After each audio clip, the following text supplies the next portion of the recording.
What is a limit order? What it does? How does it work? Let's understand in this video.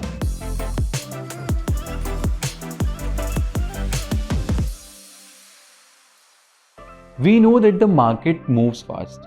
Every second during the market hours, the price of the asset fluctuates rapidly.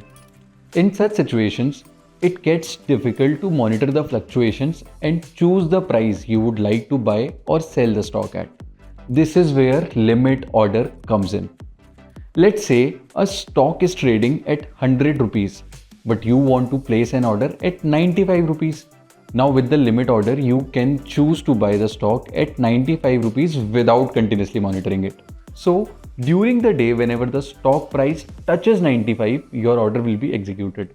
Except sometimes your limit order may not get executed. This is simply because your order is behind in the queue to be executed. Since limit orders are executed on a first placed basis, now let's talk about how you can place a limit order on INDmoney. To do this, search for a stock you want to purchase or choose one from your watch list. Enter quantity and enable limit order. Set the limit price for which you would like to buy the security at. Let's say we add 150 as the limit order and that's it. Your order has been placed. You will be notified of the same once it gets executed from the exchange.